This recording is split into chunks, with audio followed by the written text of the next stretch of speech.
Participation in this conference call is by invitation only. Punjab National Bank reserves the right to block access to any person to whom an invitation is not sent. Unauthorized dissemination of the content or the proceedings of the call is strictly prohibited, and prior explicit permission and written approval of Punjab National Bank is imperative. Please note that this call is only for investor or analyst. I now hand the conference over to Mr. Bhavik Shah from Batlivala & Karani Securities. Thank you, and over to you, sir. Thanks, Stephen. Good afternoon, everyone, and thanks for joining the call. On behalf of Batlivala & Karani Securities, we welcome you all to Punjab National Bank Q4 and FY21 post-results conference call. We have with us today the management of Punjab National Bank, represented by Mr. S.S. Mallikarjuna Rao, MD and CEO, sir, Mr. Sanjay Kumar, Executive Director, Mr. Vijay Dubey, Executive Director, Mr. S.K. Saha, Executive Director, and other senior officials. I would now request MD and CEO, sir, to start the call with his opening remarks on Q4 and FY21 results, post which we can start the Q&A session. Over to you, sir. Right. Once again, good afternoon to all of you. The year 2021 has been tough, as you are aware, across the globe, and our country is no exception for that. Tough not only sociologically, but tough even from the economy perspective. Besides the impact of COVID, we also had additional responsibility related to amalgamation of Oriental Bank of Commerce and United Bank of India into PNB. Now, during the entire year, we have also, because of the amalgamation, got certain legacy in terms of the composition of balance sheet, where we thought probably there is a requirement for us to rebalance the same effectively by looking at. So, in the entire year, we have done all these measures which were required. First, technology integration, we finished by November one bank, December another bank. Second, entire organization has been restructured effective from 1st of July, which is now functional effectively. Third, human integration, to the extent it was possible, we have done. Because of the COVID, not many transfers could have taken place. However, later on, we have adjusted in such a way that there is no issue at this point of time. Though COVID second wave has come, which can be taken care in the next couple of months. So, on the front of amalgamation related to technology integration, human integration and business integration was completed. Now, with respect to carrying the legacy, we were carrying 50,000 crores over in bulk and CD deposits, which we decided to reduce it. Accordingly, we reduced it to 20,000 crores liability. Around 30,000 crores, 32,000 crores has been completely removed in the liability in the bulk level. On the contrary, if you look at the increase in CASA has been more than 11%, 12% savings, and increase in deposits up to 2 crores has been 19.5%. So, it has been a very, good growth in terms of the liability to the extent it is required, because the lending was not taking place in the absence of high demand because of COVID. As such, we have balanced our liabilities entire book in such a way that the cost of deposit will be reduced. And accordingly, you would have seen in the figures that cost of deposit has come down. On the credit profile side, we were carrying a high element of pool outstanding in retail as well as MSME. So the recoveries which we have received during the pool, we did not want to replenish, because the pool during the COVID would have been carrying the stress. So to the extent of almost 6,000 crores, there was a reduction in pool where we did not replenish. Then the other way is regarding the corporate credit as well. Because of high liquidity available, we have seen good amount of competition in terms of interest rates wherever the line of credit was available, and utilization of funds by even AAA rated companies where the tough competition was there. So in that domain, to the extent where we were comfortable, we have gone. Otherwise, we did not move further to provide the price. So these are all the consolidating reasons when we come with respect to the assets and liabilities. And in terms of assets, our growth in retail has been 9.5, MSME has been 7.5, and agriculture was around 6. Core retail. Within the retail as well, after the pent-up demand started coming from in October 2020, we concentrated on personal loans, we concentrated on vehicle loans, and we concentrated on mortgage loans. More than that, and there we can see the percentage of increase there. In terms of other loans like loans against deposits or otherwise, where the people were required to utilize the money, then it has come down. So overall in the balance sheet, what we have seen is consolidation we have done, and we did not want to carry anything beyond March 21 with respect to any element of composition which we thought it is not required to be continued. Now coming to asset quality, the amount of pro forma NPA at the end of December was 13,000 crores, and in the month of March, April, May, because of the impact on how we have to go about for restructuring in terms of the window available under OTR 1.0, which was given in the month of August. So we have seen that wherever the accounts restructuring may not show much of benefit, we have allowed them to become NPA. As a result, by March 2021, the NPA was around 23,000 crores for the entire year in flush slippage, which contains majority in retail and MSME. This composition also contains roughly 2,000 crores, which would be upgraded because of restructuring. It is a corporate book where restructuring window was invoked prior to 31st December. Now it has been done, restructuring is complete because it is a consortium advance, whereas in March it became NPA, but that will be upgraded. Further, out of 23,000 crores, already as on today, 3,000 crores upgradation has already taken place across the banking industry, across the PNB country. So, roughly around 5,000 crores is upgradable or upgraded as on today out of the 23,000 crores. Now, coming to the other factors, if you look at the kind of guidance what we had given last time when we were declaring the results for March 2020, we predicted that we should get profit in each quarter and total should be around 2,000 crores. And by March 2021, we booked a profit of 2,022 crores. CRAR minimum we said 12.5, whereas we are standing at 14.32. However, this also will be added by another 30 basis points because of 1,800 crores what we had taken in the month of May. So CRAR will become 14.62 and CET1 will become 11.80. CASA share we predicted at 45%. Now we stand at 45.5%. NIM we had given a guidance anything between 2.5 to 2.75. We stand at 2.88%. Global NIM in case of domestic it is 2.99%. In case of credit cost we gave a guidance between 2 to 2.5. It stands at 2.24. That is related to what we have done by March 2021. Now, without going into further details, since I've given already the important figures, I'll be open for question and answer section now directly. Thank you very much. Thank you very much. We will now begin the question and answer session. Anyone who wishes to ask a question may press star and 1 on their touchtone telephone. If you wish to remove yourself from the question queue, you may press star and 2. Participants are requested to use handsets while asking a question. Ladies and gentlemen, we will wait for a moment while the question queue assembles. The first question is from the line of Sandeep Agarwal from Naredi Investments. Please go ahead. Hello. Yeah, Mr. Sandeep, please go ahead. Yeah. So my question is regarding PNB Housing Finance. So what is our further plan after this potential issue? What one you want to remain as a promoter and a jointly managed jointly managed company, or looking for more stake sales over a period of medium to long term? Okay. See, I'll take a minute to properly give you the background before you understand our call. Number one is PNB Housing Finance was requiring the capital for the last 1.5 years and originally estimated at 2,000 crores earlier. That was almost 1.5 years back. PNB is holding 32.62% stake, which is above the regulatory requirement of 30%. So there was a regulatory conflict. We should have reduced below 30%. The communication was given to us in the year 2017. Then for the first time we have reduced our stake. It got it down to 32.64. At that time the price was 1,600. Now after that the price has gone down. As a result, bank could not dilute to the extent of the required of little over 2% or 2.62% so that it could have come below 30.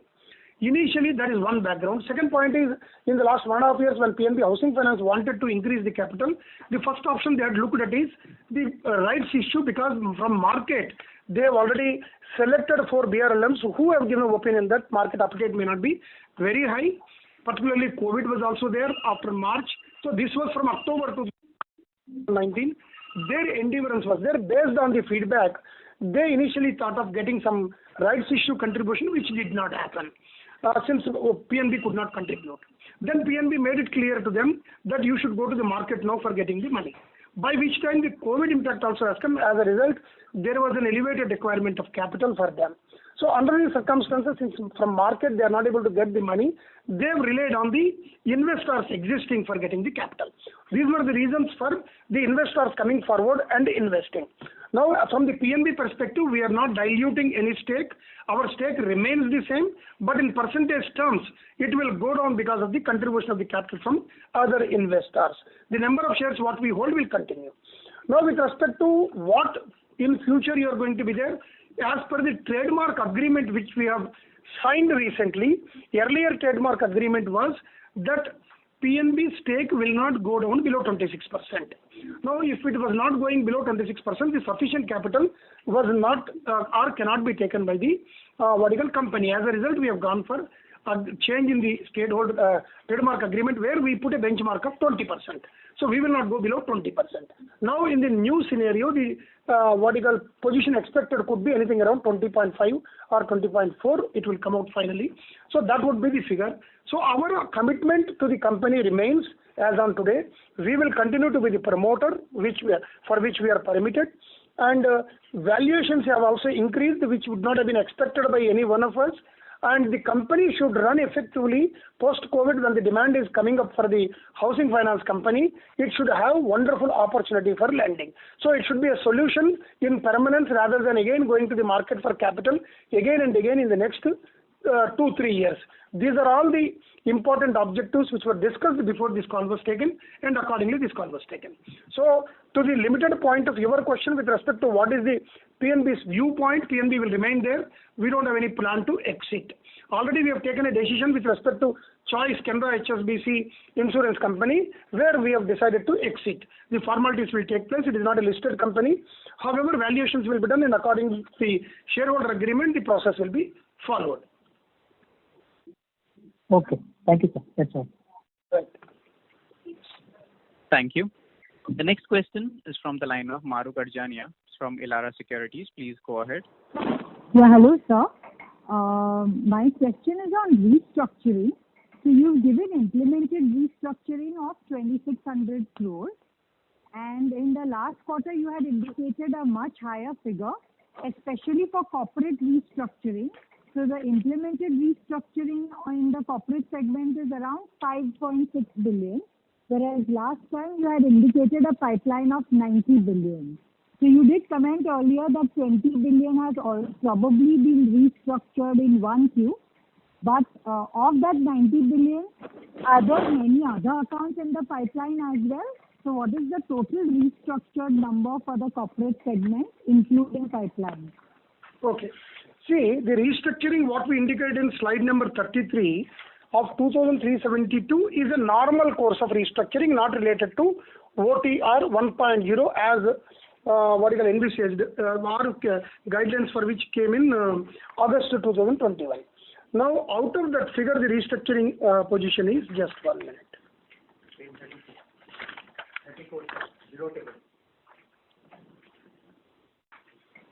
No, that is the same only.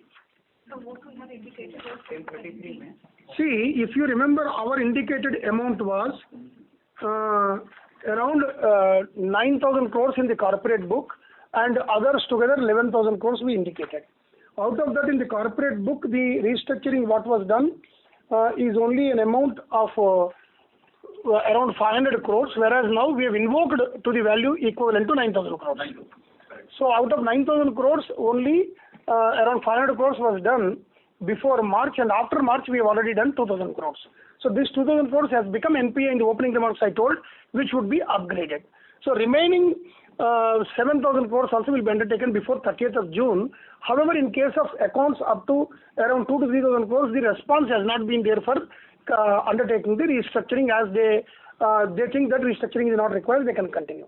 So if I summarize everything, as against the 11,000 crores, including corporate book of 9,000 crores and MSME together of 2,000 crores, overall 11,000 crores, we may end up with 9,000 crores overall under the OTR 1.0 before 30th of June. Okay, sir. Thanks. And sir, my other question was, what is the total interest reversal on NPLs in the fourth quarter? Total interest reversal on the? On NPLs. That is at the end of March. Yeah, for the fourth quarter. During the fourth quarter. Not for the full year, for the fourth quarter. It is 1,277.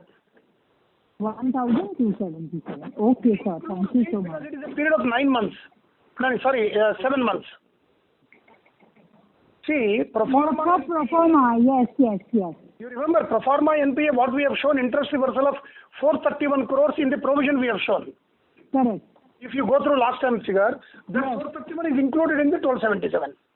Got it, sir. Got it. Thank you, sir. Thank you.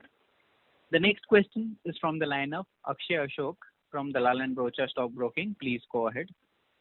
Yeah, hi sir. The question I had is there's a lot of doubt regarding this restructuring. So restructuring of accounts, they need to be standard as on date of invocation, or they should be standard as on March 31st, 2021. So as on date of invocation. So that could become a problem, right? Because now that the second wave, then there could have been accounts that have slipped in April, May, and June, and there are those two accounts, things. if they are not standard, then you cannot restructure them. No. Listen to me. Restructuring window opened by RBI in the month of August has two dimensions. One is for corporate through the Kamath committee recommendations, and all other sectors are there. Second window was related to retail and MSME. In case of MSME, eligibility was different. SMA 0 and 1 were also eligible. In case of retail, only SMA 0. So considering all these factors, restructuring was undertaken differently. In case of retail and MSME, there is no question of any invocation and undertaking, because there cannot be any time window. It can be implemented immediately. In case of corporate, only you will invoke because it requires RP4 rating and all the consortium members coming. That is the reason why there is a window required. So restructuring related to retail and MSME under the guidelines given in the month of August got closed as of 31st March 2021, and whatever restructuring was required, we have undertaken.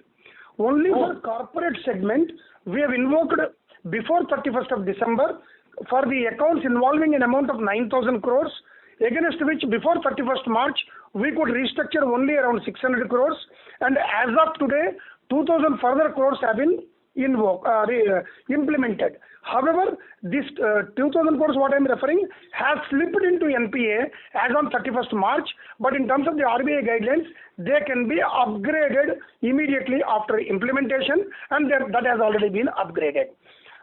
So the remaining roughly around 7,000 crores in corporate book, where invocation is done and the restructuring has to be implemented, will be completed before 30th of June 2021. That is related to restructuring window opened in August. Now, recent guidelines of restructuring is applicable only to MSME, non-MSME small business, and other sectors, that is individual cases. Yeah, no, that's not sir. So these accounts, if they would have slipped in April, May, and June, so these days cannot go for restructuring. Not April, only by 31st March. If they have slipped into NPA, they are not eligible.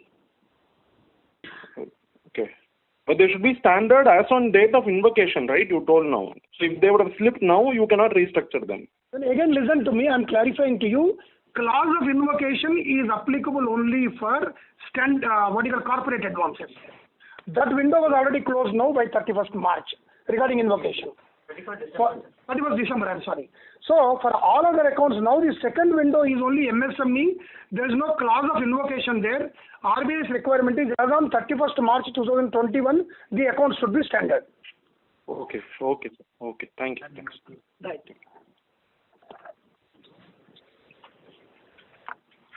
Thank you. The next question is from the line of Ashoka Ajmera from Ajcon Global Services. Please go ahead. Hello, sir. Good afternoon, sir. Yeah, good afternoon. Very outset, I will take my compliments for overall good performance of the bank, sir. I mean, you have got a very good capital adequacy of 14.32%, good CASA, a very good amount of the NIM in this difficult time, cost to income ratio is just 46.9%. Net profit also 586 crore. So some of these parameters, I mean, you have come really very well in spite of all this difficult time and the problems. And for that, please accept my compliments. Having said this, sir, I have got few data points and some observations. Some small points which when I went through the results. Number one, in the case of this JSC Tengri Bank, which has gone for I think action there for the local regulator, the provision in this quarter was 351 crore. Correct. And up to 30th September, it was 341 crore. So any more provision is left to be done in this bank or any chances of any recovery out of that? See, first of all, there is no provision further required. I will explain you both the provisions were different. First provision in September, what we had undertaken was the capital, what we have input in the company. When the company has gone for liquidation, the capital is nullified first. So that provision 100% we have done. Then there was a liquidity support what we had given. We means our branches in Dubai branch has given. So that amount is a liquidity support which is like need to be settled when the liquidation proceedings are in progress. So our claim has already been recognized by the liquidator. Now money is to be received. However, as a matter of abundant precaution and prudent measure, we have provided 100% now at the end of March. So right now there is no provision required. However, there will be an amount will be recovered through the liquidation proceedings once the process is completed at their end. Yes, the point well taken, sir. Sir, in case of this this fraud provision of 1,013 crore will be now the balance is still pending. So do you plan to make the provision in this quarter or as per the regulation? What is the regulation says? I mean, regulation is 1/4. 25% you can do in each quarter. So now how much is left for how many quarters? See, 1,041 crores or 1,005 crores is the left which we have shown in our notes on accounts. Yeah, note number 6. Yes. Next few quarters, but it is not a big amount. It can be adjusted easily. In the next 3 quarters, it will be nullified. Even we can do it in 2 quarters as well, depending upon the flexibility what we have. Good, sir. Sir, in case of this the bad bank coming, NARCL, have you worked out of this 85,000 crores of which has been identified, how much is yours and whether it is 100% return of accounts? It is 8,000 crores roughly from our side. It is 100% provided. We don't call it as a return off. Sorry, not written off, but provided. Yes. Yeah, 100% provided accounts. 8,000 crores. 8,000 crores is the rough estimate. 7,900 something figure in the tranche 1. Okay, sir. Sir, in the provision, there is a provision of 440 crores in the other provisions. What is this other provisions for 440 crores? Tengri Bank and OTR. Tengri Bank and OTR. One-time restructuring. One-time restructuring provision. Okay, so Tengri Bank has been included here in this. And sir, when I look at the advances, I mean in the aviation advances of 6,353 crores and tourism advances of 1,690 crore, there have been an increase in this year of these advances in these two fields which are badly affected by COVID. So, what kind of advances these are, and why was the need of extending further to tourism and hotel and the aviation? Aviation is strictly government guaranteed, 1,000 crores. Yeah, that is okay. Why they fully the entire amount of 100% guaranteed by the government. The central government that too. Yes, sir. And tourism and hotel. Mr. Ajmera? Yes. So sorry to interrupt, but for any follow-up, may we request you to rejoin the queue, please? Thank you. The next question is from the line of Sunny Sehgal. Please go ahead. Hello, sir. Thank you for giving me the opportunity. So I have a couple of questions. The first question is on the slippages side. So roughly you had 24,000 crores of slippages in 4Q and something around 29,000 crores of slippages in FY21.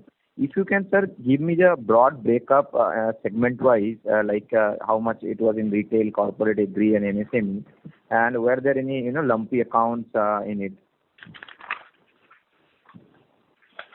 See, total slippage, our fresh addition is 25,000 crores in the entire year.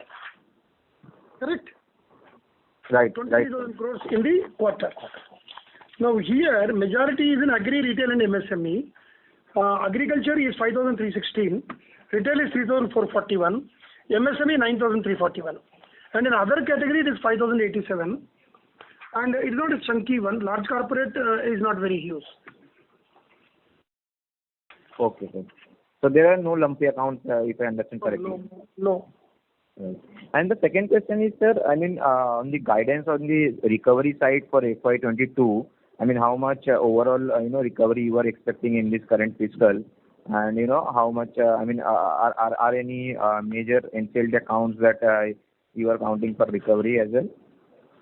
See, in the NCLT cases, not many bigger accounts are left. Only DHFL is there. But DHFL also, the expected recovery is not very huge.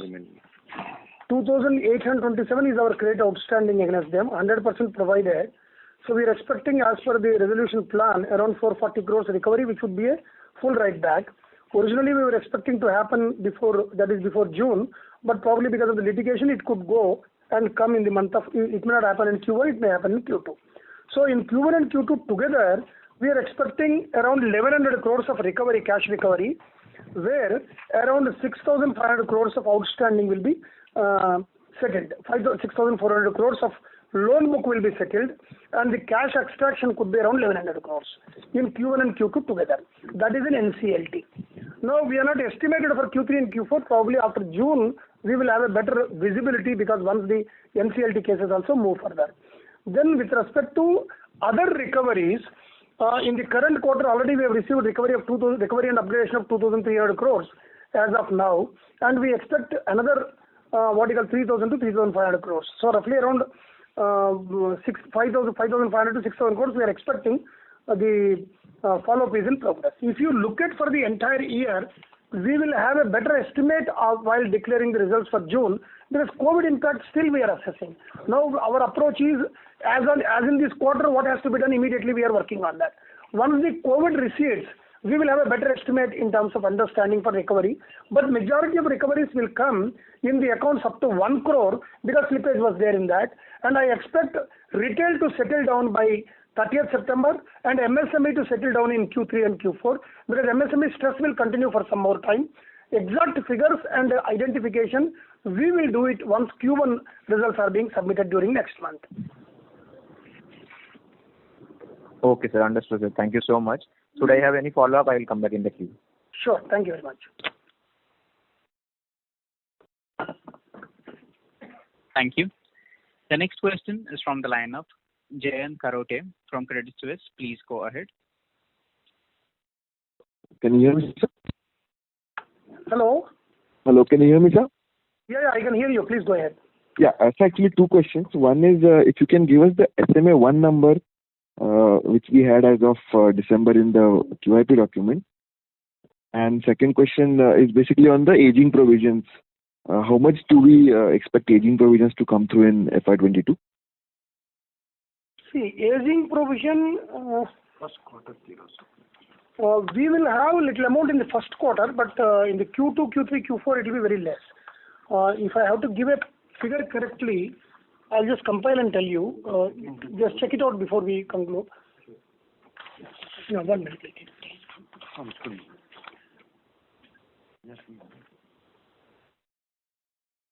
It could be on an average around 1,600 to 1,700 per quarter.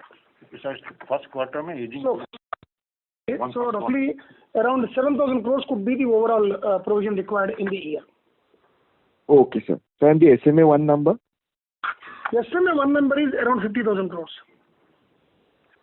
Okay.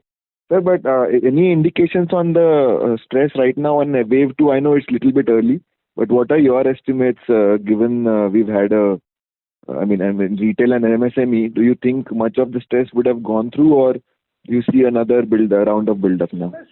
MSME stress, though it is still there, but majority of the accounts we have identified. But still, there is an element of restructuring required to be done in the new window opened, which I am expecting around 5,000 to 6,000 crores.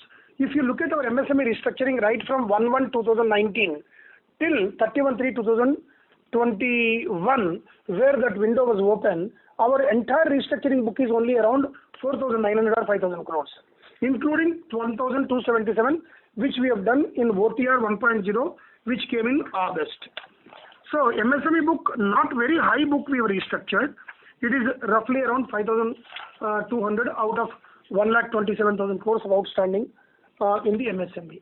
And you're expecting another 5,000 on top of it? Another 5,000 maximum, 5 to 5,500. We are identifying the accounts we are following up, but we would like to have recovery rather than restructuring unless it is warranted, because GECL has also been extended now, so we can look at GECL also if there are eligible accounts other than what we have done. We have already funded 12,700 crores under GECL 1.0 and 2.0 when it is extended up to 50 crores. Further 500 crores funding we have done. If it is extended up to 500 crores, we could not get many accounts. Now they have removed the cap and added the stress sector. So there we expect around 500 to 600 crores disbursement. So considering the fact that the MSME units functioning, we would like to support them by way of additional funding if they require, and looking at working capital rather than bringing under restructuring unless it is warranted. So we are assessing on that. So that is why our estimate could be anything around 5,000 to 6,000 crores in the restructuring under MSME. Retail, I'm very confident it will settle down, though it appears to be a little high in terms of slippage. For example, our slippage was almost, where is the slippage? Around 6,000 crores are hard in terms of retail, but we expect it to, here, retail slippage, 1 minute, was 3,345 crores. So, I expect retail to settle down by September, because we are able to reach out to the customer. There are incomes in public sector, majority of the retail is given to salaried class or where mortgage is available. Only in the housing loan we find there has been a delay, but then we'll get the money. So if you ask me straight with respect to the stress, MSME stress is there, but accretion will not be as much as what has happened up to March 2021. We'll be able to handle, and what has accrued also we are confident of upgrading some category. So overall in the year 21-22, we will have a control on MSME in Q3 and Q4. And in retail, by Q2 itself, there won't be any issue. Coming to increase in NPA, there won't be any further increase in NPA. Even if it is coming, it will be offset against the recoveries. That means slippages will be offset against the recoveries. If you observe the outstanding in gross NPA and net NPA, it has been flat compared to March 20 and March 21. The percentage is elevated because of the loan book not being high, which contracted by 3%. Otherwise, to the extent of the slippages, we have already recovered or we have upgraded. Okay, thank you, sir. Thank you very much. Thank you. Thank you. The next question is from the line of Abhijit Sakare from Kotak Securities. Please go ahead. Yeah, hi. Sir, going back to the question on MSME restructuring, if you could just highlight why is it that the borrowers are not choosing to restructure or use the ECLGS money to a greater extent? The ECLGS money, I think reasonably we have given. All the outstanding as on 29th of February, 20% of the amount outstanding, they were eligible and we had given to them. That is why 12,700 crores lending we have done exclusively up to 25 crores. There are some people who did not want. There are some people who were eligible only for smaller amounts, so they did not go ahead. But there was a good chunk of people whose outstanding was not there, who were having limits but credit balance they maintained. They were not eligible. But there we are helping them differently by way of any increase in limit is required because they are in a better position. The account is standard. So GECL funding has happened reasonably. So I don't think somebody has not used.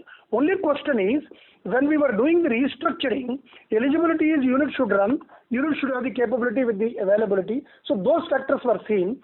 And if some of the factors appearing to us that it may not be viable, then we have allowed those accounts to become NPA and we can deal them separately. If the unit is still running, order book is available, we can still fund even if it is NPA.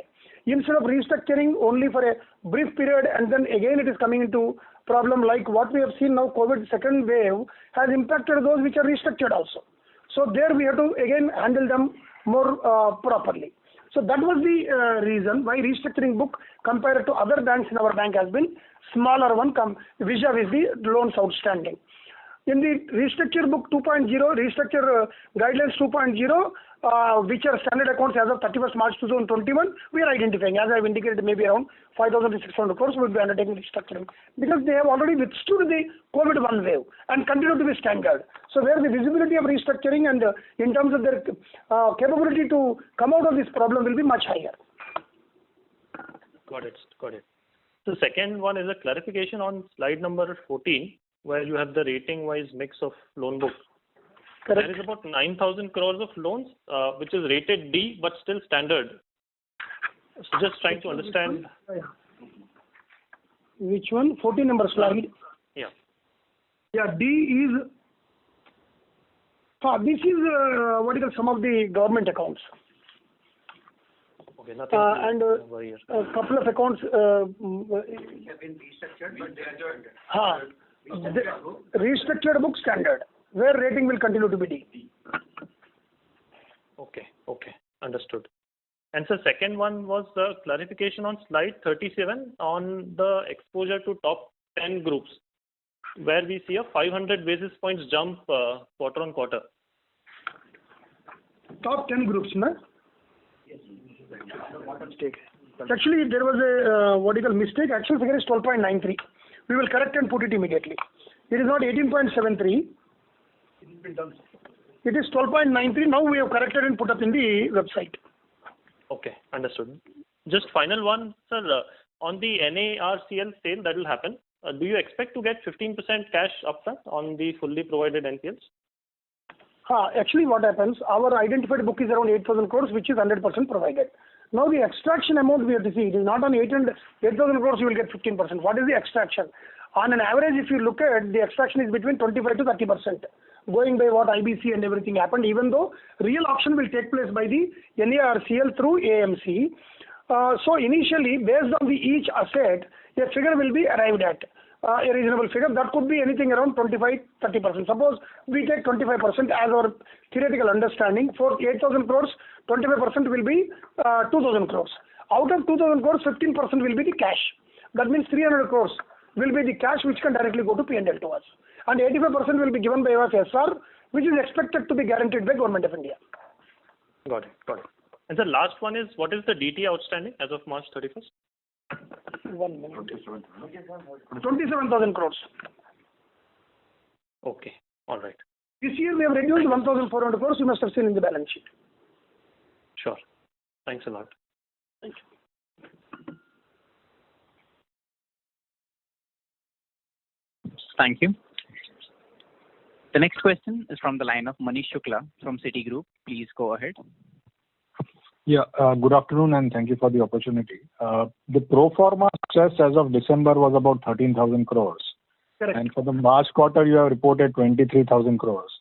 That means addition of 10,000 crore for the March quarter over and above what was the situation as of December. Is that correct? Correct. You are correct. So could you give a color on this incremental 10,000 crore, where it has come from?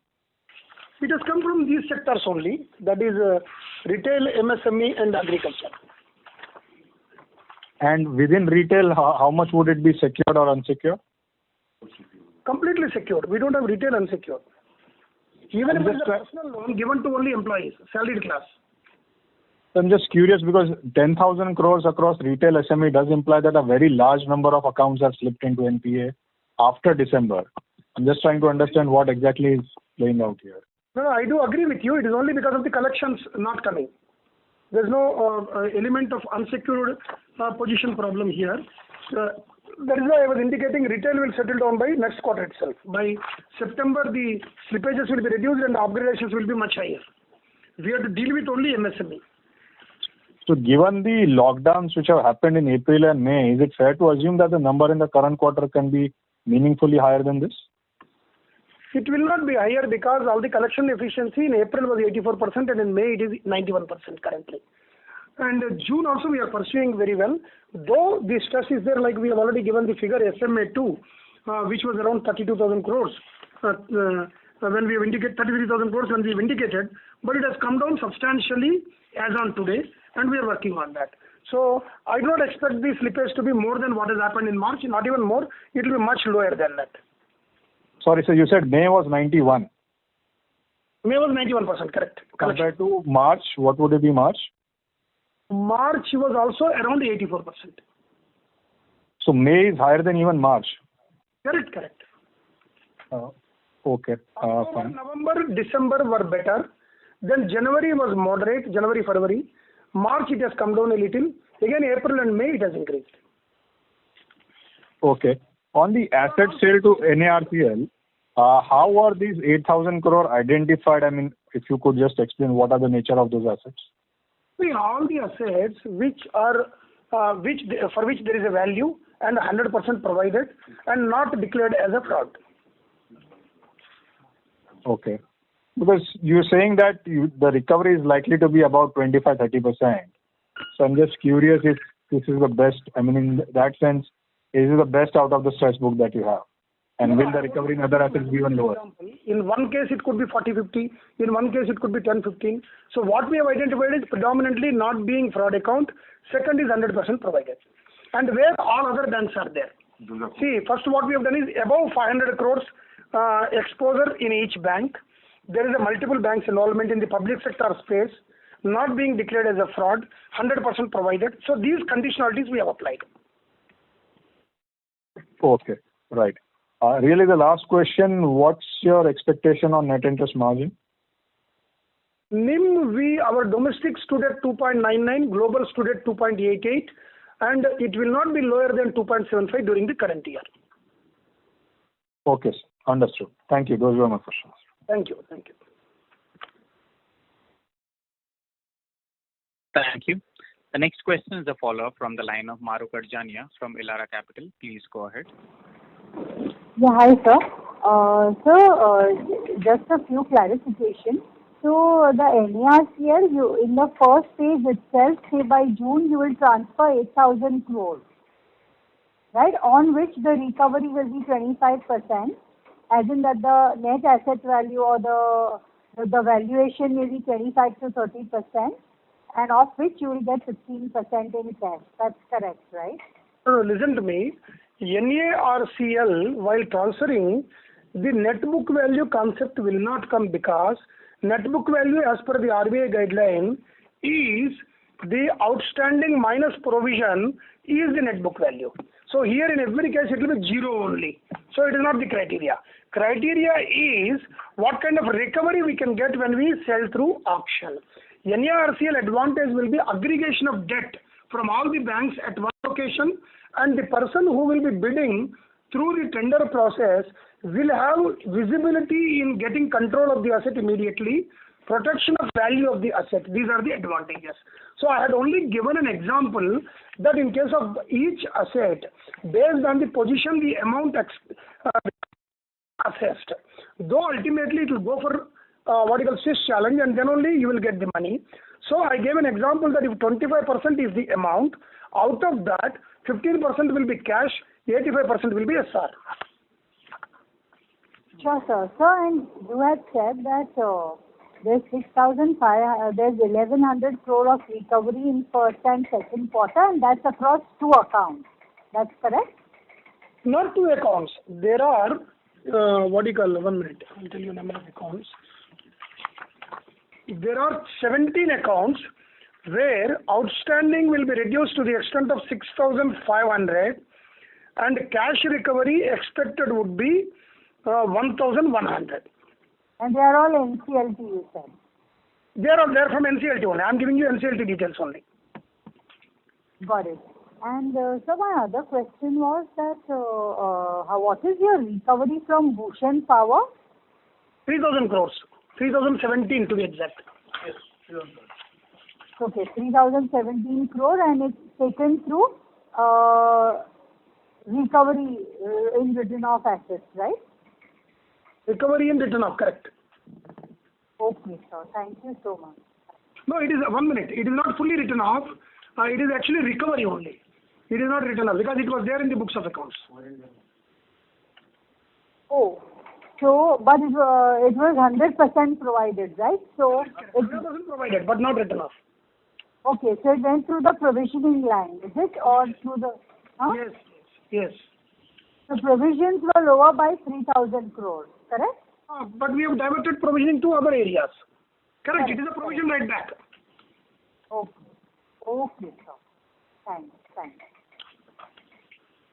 Thank you. The next question is from the line of Sneha from Shubhkam Ventures. Please go ahead. So, 2 to 3 questions from my end. First, wanted to know how are we seeing the overall economic point of view and how are we seeing overall credit growth to be panning out? Ms. Sneha, if you can speak closer to the answer, please. Your voice is not. I'm not able to understand properly. Hello. 2 to 3 questions. First question is just wanted to know what is the outlook on the credit growth for the next fiscal year. Second is how are we seeing overall the credit cost considering the stresses coming down both in retail, MSME and even the corporate. So what would be your guidance on the credit cost? If possible, can you guide us how would be the slippages trend going ahead for this next fiscal? See, in number terms, if possible. Economy related, I'll first come to credit cost. Credit cost, our year ended March, it stood at 2.24, where our guidance was anything between 2.25 to 2.5. Similarly, last time when I spoke after the December results, I was indicating to you that the credit cost in 21-22 could be anything between 1.25 to 1.5. Now, at that time, the COVID second wave was not there. Even now, what we would like to stick is probably the credit cost could hover around 1.5 in the financial year 21-22. Okay. And outlook on the credit growth? Credit growth, I am expecting at a conservative level 8% because Q1 has already gone, and even though Q1 has already gone, the RBI estimated GDP growth of 9.5% very recently, and the new investments are not yet visible in the system. In the last 1.5 years, we have not seen new units coming up or new industries coming up. As a result, last year also we were not having a lot of opportunity in terms of lending, except people only competing for the interest rates. Debt was moving from one bank to another bank. Not much. Even today we see road projects, some of them have come up where we have given the sanction. In aviation industry, we have also seen few requests for Tier 2 or Tier 3 center airports where we have given in principle sanction, not much, but then we have given in 4-5 cases. So unless the investments come into the system, it would be very difficult to visualize at this point of time, except those sectors like cement, steel, and the pharmaceutical industry, biotech industry, where they are growing, but pharmaceutical industry is flush with funds, cash rich they are. So opportunity, what we can see is what they have declared in the budget regarding the infrastructure push. Ports, where government is looking for investment, it should come up. Aviation industry, what government is looking up, it should come up. Then we can see large amount of demand. Otherwise, demand will be there, but then supply will be very high. Currently, supply side is very high, even as on today. Any plans to sell any of your subsidiaries? We have already come into the public domain related to choice. That is Canara HSBC, Oriental Bank of Commerce Insurance Company. We are having ownership in 2 companies. As per IRDA guidelines, we have to have ownership in the second company only to the extent of 10%. So currently we own 30% in PNB MetLife, 23% in Choice. So that forbearance was available to us up to 31st March 2021, and then we have taken a strategic call to exit. Hello. Ma'am, requested to please stay connected. We lost the line for the management.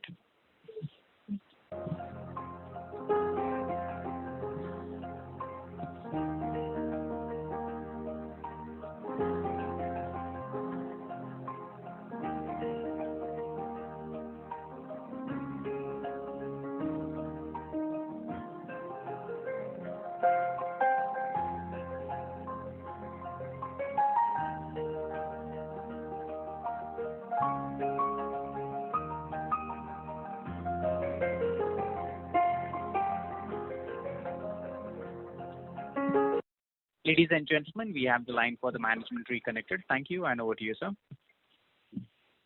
Hello. Hello. Yeah, I was replying to that. So we have already taken a call to exit Canara HSBC. It will take time. It is not a listed company. So we'll be going through valuations and other things. There is also a shareholder agreement related to right of refusal. So these things will be taken care, and we are expecting in the next 12 to 18 months the amount can be recovered. The amount can be received, and it could happen earlier than that, but we are putting this on horizon. And we have already sold 3% stake in UTI AMC in October, where we booked a profit of 160 crores. We will be selling our stake in RCIL around 60-70 crores. We are expecting profit.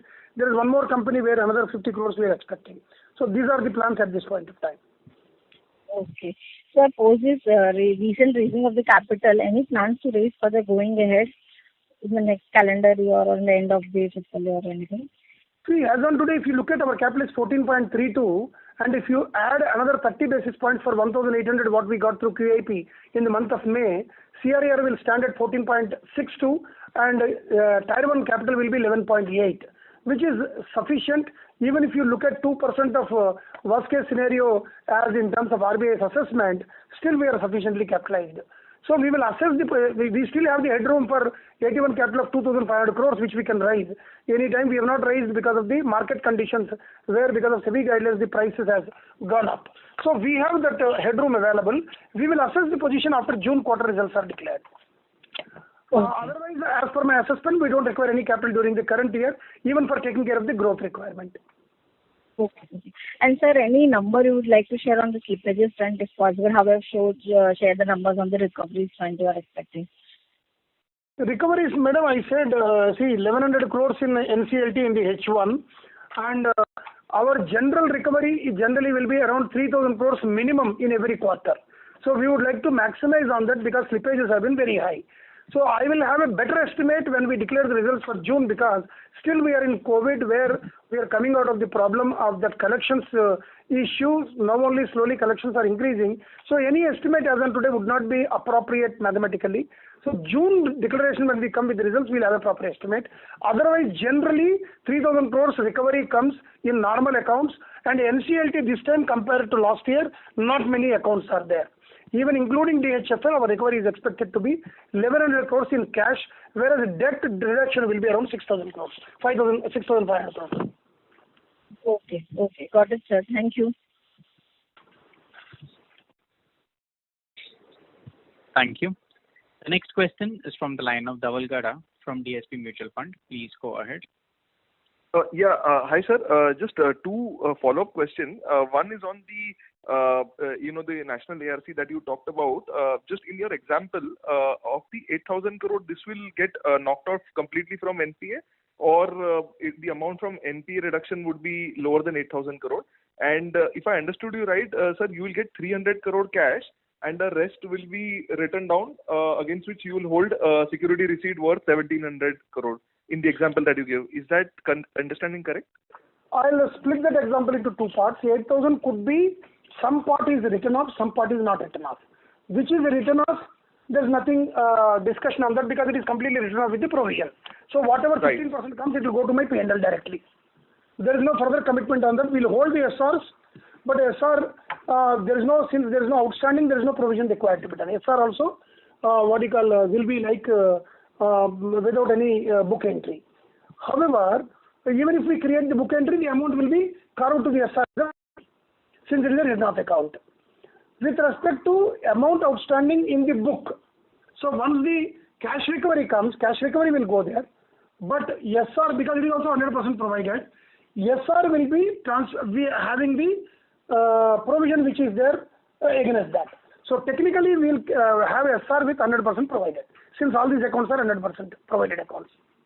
Understood. And I understand. And approximately, sir, of the 8,000 crore, how much is right now in NPA? Approximately. Any figure you took out? 8,000 crores, what is written off and what is not written off? Show it to me. 1 minute. How much? 7,500. So majority is written off. 7,500. Okay, got it. Okay. And the second one, sir, on the collection part that you said that May was better than April. Is it because of restructuring the collection look optically better, or this is the actual underlying collection recovery that we are seeing right now?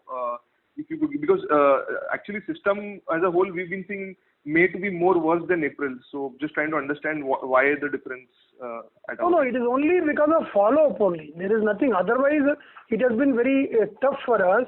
But when April was not very good, then immediately we started following up little intensively. That is why we got. In fact, if you compare with other banks also, our position in slippage was little worst or little bad because of geographies as well.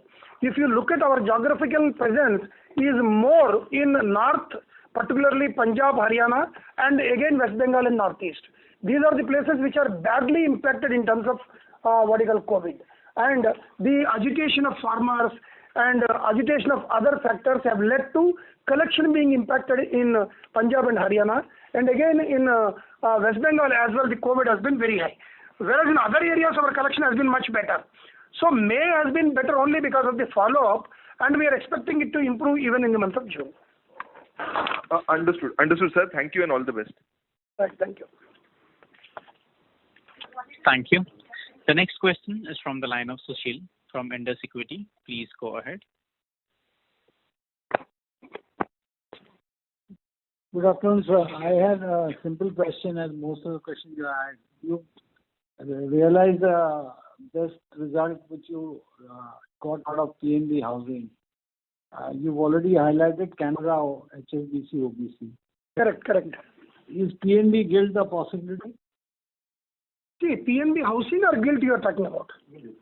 No, PNB Housing, you tested the result which is being so positively taken by market people. Okay. You already highlighted Canara, HSBC, you have a compulsion to sell as per the regulation. Correct. PNB MetLife, I'm sure you will hold 30% and you may not dilute. Correct. PNB Gilt is another candidate where there is a possibility, because India, the equity card market, debt market is yet to develop, and you have such a big retail franchisee. There's a potential to grow that market for retail participation. Currently, Gilt may not be able to do it, but views and norms can change over a period of time. So can you look at that too? At the first level, I appreciate your in-depth understanding. PNB Gilt, currently we have not thought of doing anything. We hold 74% as on today, and 26% is held by the market. And because of the changes and the kind of decision what we have taken in the recent times, the market has positively reacted to PNB Housing Finance and PNB Gilt as well. Gilt also has improved in the market price. But frankly, there is no discussion with respect to PNB Gilt as on today. And if at all we discuss, it will be related to expanding as to how they can do the business in the market in the days to come by increasing the variance in terms of doing business. So only after that strategic discussion then we will look at. Otherwise, as on today, we don't have any plan for selling in the stake in the PNB Gilt. Sir, looking at your performance on selecting a nice partner and market rewarding on the stock price, the bank management, the current management which took decision, have realized the potential of PNB and PNB entity, how you can tap the market and how you can be rewarded where the current market capitalization is concerned. To reap that reward over a period of next 2-3 years, there are any other thought processes on any of the divisions of PNB other than subsidiaries to do something dramatically different than a public sector bank which has been doing? There are quite a few initiatives we have taken in the last 1 year, though we may not have discussed in the public domain. For example, we have started a credit card company separately. Now, there are two ways of looking at the discussion. One is already credit card market has matured in our country because SBI started in 1998. Prior to that, very few companies was there. After 1998, tremendous maturity has come in credit card as such. If you ask me, you can also say that where is the demand for credit card.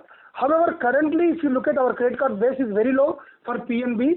For a franchise of 18 crore customers, a 3 lakh or 3.5 lakh credit card base is so low that within the existing, I can improve upon with the credit card subsidiary. So that is our target which we are going there, where our income from other sources can increase. Second, the MetLife insurance, which we can take it forward aggressively, where the operating income, that is other income from the insurance business can increase, because COVID has brought about a high element of awareness in terms of the insurance policies in the country. Then digitalization completely going away from the branch aspect of operational working. So these initiatives are in line with what is taking place, what kind of changes are taking place in the banking industry. PNB is frankly little behind in terms of comparison with our peers itself. If I want to compare with Bank of Baroda, probably we are not able to match in terms of the initiatives what they have taken in the 3-4 years. So we are looking at to catch up with them, move ahead, so that on other income basis, our contribution should be much higher, so that the dependency on NIM is reduced. That is, dependency on interest income on loans and handling the liability is reduced to greater extent. That would give a wonderful opportunity for a bank of our size in the years to come. Sir, seeing that you have 180 million customers in the bank, why is your retail customer base not giving you sufficient business, or branches were inactive in COVID, that your home loans have not even grown by a bare minimum of 1,000-1,500 crores per annum? I do agree with you, whereas the growth was much better earlier 6 months back. Because of COVID, it got impacted. However, we have completely revamped the organization in the month of July. Now it is working well. We are very confident of increasing the retail and MSME, and particularly the housing segment in the days to come. Already proposals are in the pipeline. We have already implemented even application software where automatic means uniform processing of credit underwriting up to 25 crores is implemented now across the country through all the outlets. I'm thankful for your frankness on accepting wherever PNB lags. I wish you best of luck. Let's see, here rewards you on the result. Thank you very much. Thank you. Thank you. Thank you. The next question is from the line of Harsh from Reliance General Insurance. Please go ahead. Thank you. My question has been answered. Okay. Thank you. The next question is from the line of Ankit Bansal. Please go ahead. Hello. Hello. Good afternoon, sir. Sir, I want to know that, sir, you are in the media saying 6,000 crore profit in FY23. Sir, how come can you elaborate on this? See, one important thing is, if you have observed about the provision requirement, what we have done up to March, which was quite high. Now we are not expecting that much of provision to be there, because NPA accretion in corporate is reduced, and aging provision is also not very high currently required. That is one area. Then in our slide, if you observe, even though our credit growth has been negative by 3%, our average credit has grown by 2.5% positively. How it could happen is, we have removed the just like bumps across during the periods, and we have got consistency in credit outstanding. We have taken various measures internally with respect to interest rate optimization in terms of liability, in terms of assets. So balance sheet, what it required after amalgamation with legacy, what kind of rationalization it required, that we have completed by March 2021. Now, if at all there is a legacy, it is only one DTA. Because we are not shifted to new tax structure, State Bank of India and Bank of Baroda have shifted in the public sector domain, and some of the private sector banks have shifted. That is the only one which is left as a matter of legacy for us, for which there is no mandatory requirement as on today. Otherwise, the capacity of our balance sheet in terms of credit has got good potential for earning the profit. On basis of these factors only, I have mentioned confidently that our profit during the current year should be around 6,000 crores.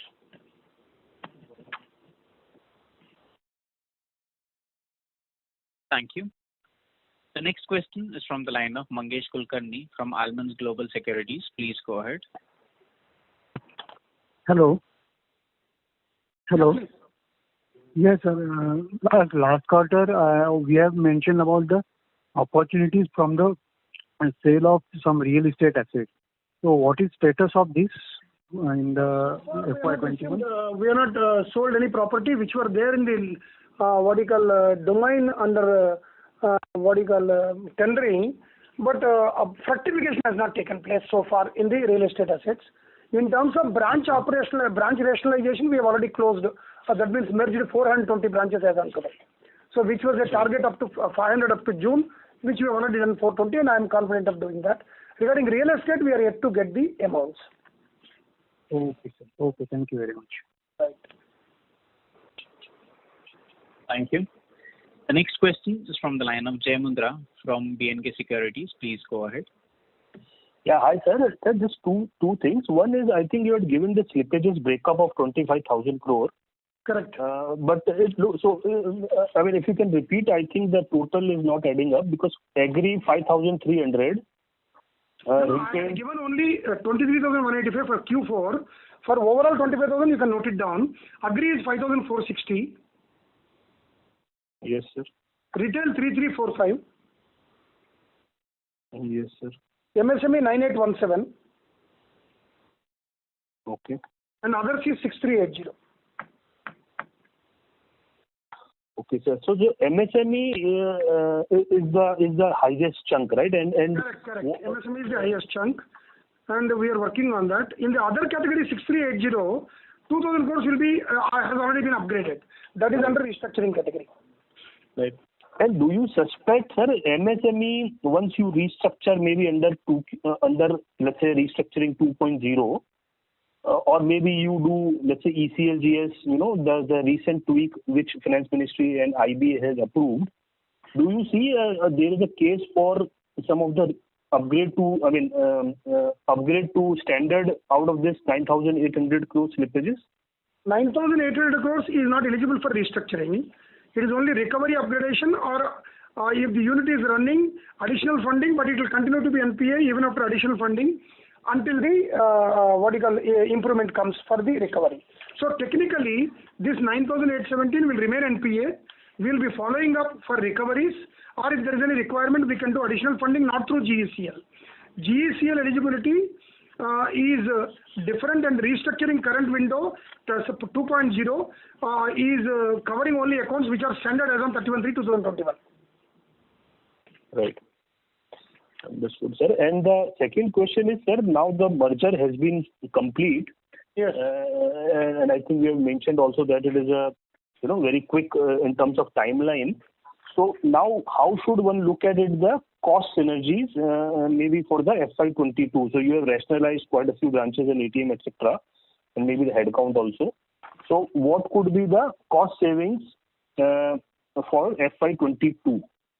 See, or in other way, what could be the FY21 already we realized around 950 crores, and FY22 will be realizing around 1,200 crores. Okay. Because branches itself, we have closed around 430 branches. We will complete 500 by this month end, and another 500 will complete by March 2022. Right.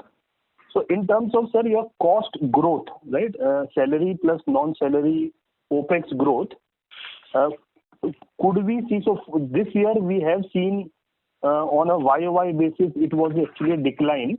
So could we see the more or less the similar trajectory? I mean, let's say 20,000 crores of OPEX expenses.